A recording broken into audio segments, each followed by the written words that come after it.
Thank you, Giuseppe, for the presentation. Good morning, everybody. I'm a psychologist, a cognitive scientist, so I will try to give a hint of what happened in the patient mind when the patient has to deal with risks and probabilities, and also benefits, actually. So why it is important in this Congress, in this summit on precision medicine, because we are talking about a medicine that is precise or is unique for a unique patient. So precision medicines work on personalize the most as possible the care path for each single patient. So we need also, we can say that personalized approach needs also a personalized risk-benefit information. So our question could be why patients react in different ways to the same information. So I want to start with these three pictures because they are the main researchers on risk perception. We said, talking about precision medicine, we talk about, or in oncology, we talk about uncertainty, risk, and probabilities. So Paul Slovic, Baruch Fischoff, and Daniel Kahneman are among the most important researchers on risk perception. And obviously, from a psychological perspective. So, for example, Paul Slovic demonstrated using a psychometric paradigm that while in the real world risks and benefits are positively correlated, in the people mind this is not the case. In people mind, risks and benefits are negatively correlated. So high risks are usually associated to low benefits. So we can say that the objective probability is not interpreted objectively by people, especially when people are not non-expert. So this probability weighting function has been developed by Kahneman and Tversky. Kahneman won the Nobel Prize in economics. He's a psychologist, but he won the Nobel Prize in economics for all the studies on, let's say, bounded rationality and on the cognitive processing behind the information processing and decision making. So what this probability weighting function is showing us is that what I was saying, I just was saying. So small probabilities are usually overestimated, while high probabilities are always underestimated. That means that 10%, is it really perceived as 10%? Well, yes, how would you perceive 10%? 10, 1, 0% is clear, right? Actually, it's not so clear. And this function can tell you exactly this. 10% can be perceived by people as sometimes as, or almost of the time, as more or less 20%. So it's a doubled perception of these probabilities. So if we turn these and information that we can provide to our patients, we can say, how is it that we distort the meaning that we attribute to probabilities? There are several factors that affect the information interpretation. Two main factors are framing, information framing, so how we frame, we present the information, and individual differences. And I will focus here on one special individual difference that is has been largely studied in psychology of decision making, that is numeracy. We know that people are not so highly numerate. They don't, what does that mean? They are not so able to deal with number. They are not so able to give a really precise meaning to numbers. And this numeracy, this ability interact with the frame we use to present information. So we have four sentences saying exactly the same thing. Do you agree with that? Yes. So, but in the people's mind, these four information have not completely, but different meaning. For example, a lifetime cancer risk of 5%, that is exactly the same as saying a lifetime risk of cancer of 5 out of 100. Well, a percentage versus a frequency format, well, objectively, rationally, is exactly the same. And these two sentences that are using, so to present this information, I'm using a negative frame. So I'm presenting the number using, let's say, giving you information on the negative part of the curve, the shape, the curve. So the people who will die, negative frame or loss frame, are exactly the same as the last two sentences that use a positive frame. So the percentage or number of people who will survive or will not have cancer. So positive or gain frame. But in the people's mind, we said they can have different meaning.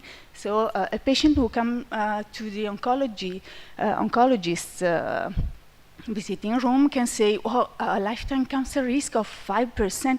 Well, I'm definitely going to get a cancer. And we say, well, 5% is not too high as a number. Yeah, but I can be one of these 5 people. So I'm definitely going to get a cancer. Or no, 5 out of 100. Wow, this is even worse. So I can imagine these 5 people, and probably I'm among those 5 people. So this is definitely worse than the first sentence.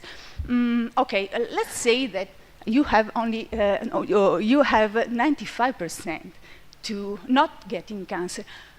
Okay, this is not bad. This is much better than the first 2 sentences. Let's imagine we are not going to talk with our patient providing all these 4 sentences. Usually we talk, we use these sentences in isolation. So it's much more easier for the patient to create a mental representation anchored on the only information we provide them. So again, using a frequentistic format is better than for the positive frame is better than using a percentage format. Why? Because the studies on this topic demonstrated that people can imagine, can see the people, the 95 persons out of 100. They can see them, while the percentage is more an abstract information. So they have more difficulties in giving a meaning to the percentage than to the frequency.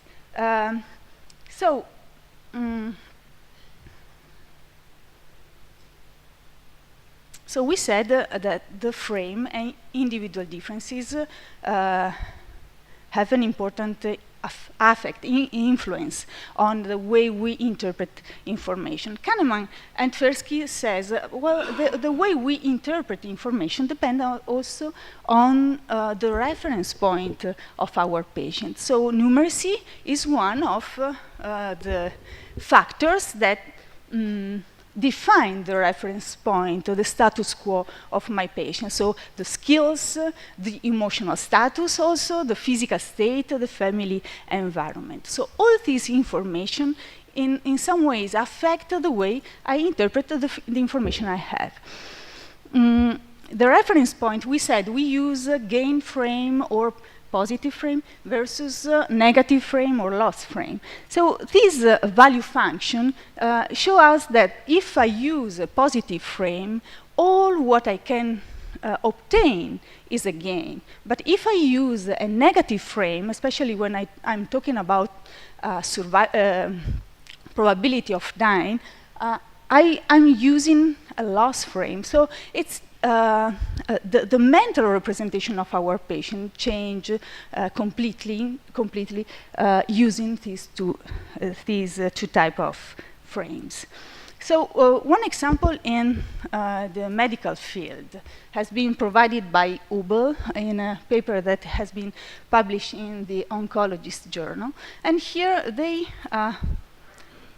this experiment can show us both the bounded rationality of individuals and how we attach a value that not necessarily is the objective value of the information. In this example, we have two types of surgeries that the patient has to choose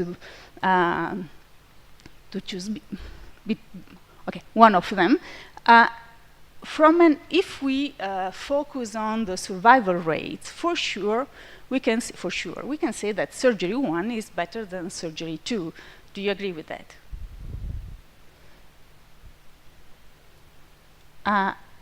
So if we focus on that information, we should choose, what did I say? Surgery 1 is better than. So, but still, the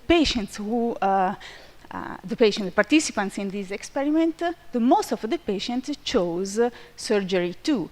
And if we can see why, if we ask why do you choose surgery 2 instead of surgery 1, well, there are such side effects that are not so beautiful to deal with. So cure with colostomy. I'm not sure I want colostomy. A colostomy on my body. So to have a chronic diarrhea, so all side effects that the percentage, the probability to have this side effect is very small, is very low, but still the interpretation, the meaning attributed to this small percentage is not so small. In the mind of our patient is very high. So it's not important if I have more probability to survive. So in this case, it's not the life the most important thing, but the quality of life is most important. So these different meaning associated to this information becomes relevant. But what makes this 1% to have a colostomy or 1% to have a chronic diarrhea have this strong impact? But Peters and colleagues used this type of study to demonstrate what? That we attach to each information, to each event, to everything, to all analytical information, we necessarily attach an affect. We don't see a house, we see a beautiful house. We don't see a car, we see a powerful car, a wonderful car. So we, to everything, we associate an affect. And also to risk, we associate an affect. The colostomy elicit an affect in our patients. So this experiment, not in the medical field, but in the studies of psychology of decision making, is saying exactly that. So we have two urns, two bowels, and I want to ask you if you have to draw a colored jelly bean from one of these bowels, and you know that if you are able to pick a colored jelly bean, from which bowl do you prefer to try to draw the jelly bean? B? How many of you will choose B? Would choose B? Okay. Is there someone who will choose A? 1, 2? and 3, and the others are a little bit undecided, so they don't know. Okay, why do you choose B? Excuse me? Higher chance, exactly. But, and there is the analytical information, 1 out of 10 versus 9 out, 10 out of 100 versus 9 out of 100. So the chance to pick, the probability is definitely better in bowel B instead of bowel A. Here we are not naive, we are experts, so we know, and we know that psychologists sometimes use some tricks. It's true, but when why the people who chose A, why? Why do you? So, so I'm not sure I have the time to go ahead with asking you, but the majority of participants in this experiment that has been replicated using different formats, also of the analytical objective information, the majority of participants were more prone to choose ball A. Why? And they were saying, well, I know that ball B is, let's say, it's better. I can see, I'm not stupid, I can see, even though, even when we use percentages or the same range of the probability, the same format, they say, I see, I can see that. I can see this is better, but I don't know why. But ball A seems, looks to me, I feel I'm more attracted by ball A. Because, you know, can you see, if I try to touch, I can touch more colored jelly beans. So I think I will go with ball A. But again, I know it's, the chances are lower than ball B. So, and this is a very strong effect. What does this study tell us? That first of all, there is an image or there is an experience that sometimes have a stronger effect, a stronger influence than the objective analytical information. But it is true that still, what we said before, that numeracy counts. Also here, highly numerate people are more able to see that, to choose, to see the better option and to choose the analytically better option. Low numerate people are more affected by affect, influenced by affect, by the feeling, by the attraction that an option has.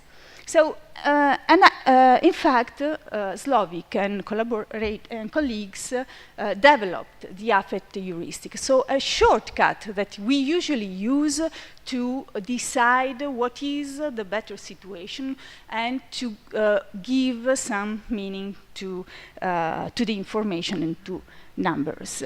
In this theory, this model says what? That emotions are very important. Emotion in this case, fear, for example, leads to perceived risk and danger greater than the objective risk. Anger leads to perceived risk and danger as predictable and under personal control. So again, we are going back to the emotional state of our patient, not only numeracy, so more cognitive processes, but emotional processes.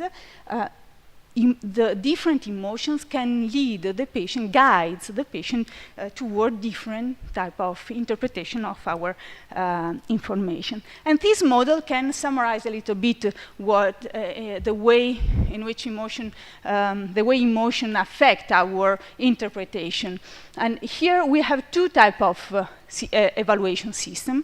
One that is the threat evaluation system, and one that is the positive evaluation system. So we said that we are dealing with uncertainty.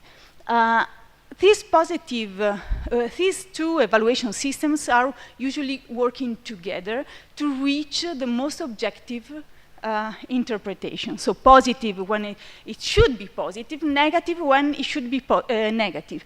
But the emotional state of our patient, again, can lead to some interpretation distortion. Why? Because, so I discover these. So because anxiety, fear, depression activate much more the threat evaluation system, that activate the threat meaning of an ambiguous, competing, or unclear information. And this has as effect an inhibition of this system. So even though the ambiguous or unclear or competing information like 5% versus 95%, 5% of dying, 95% of survive, then I will focus, because of this emotion and the strong activation of this system, I will provide as output the threat, a negative interpretation of our information. So to summarize, we can use this model for risk perception, a model that has been used for risk perception of climate change, but is definitely useful also to understand risk perception in medical field, where we have all the factors we talked about today. So cognitive factors, emotions, personal experience. We didn't talk about social norm, but social cultural influences necessarily have an impact on how I deal with information, because again, it depends on the cognitive map that I have, the way I approach information and I interpret information. And so I will conclude with this model to give some suggestion, and not only to include, that is actually an effort that the European community is trying to do, to include also the cognitive map and actually the patient status quo in the consideration of precision medicine. But so the effort of the European community is on this way. So several European projects has been developed to include cognitive processes, the way and recommendation to the patients, cognitive processes to moderate or modify the way we provide information, but also emotional states of the patient, to understand which is the situation, the reference point, and the status quo, to eventually use or moderate the emotional state of our patient, to make him allow the patient to understand better our information. And decision aids to help them to provide information with the right frame, with the most efficient frame to allow them, again, to interpret in a more objective way the information. This is useful both for clinical trial participation, to help a patient to decide in a more conscious way if they want to participate or not to clinical trial, but to make them also to take those actions that are the best action for them. For example, to adhere or not adhere to the treatment that the doctor suggests. And I'm done. Thank you.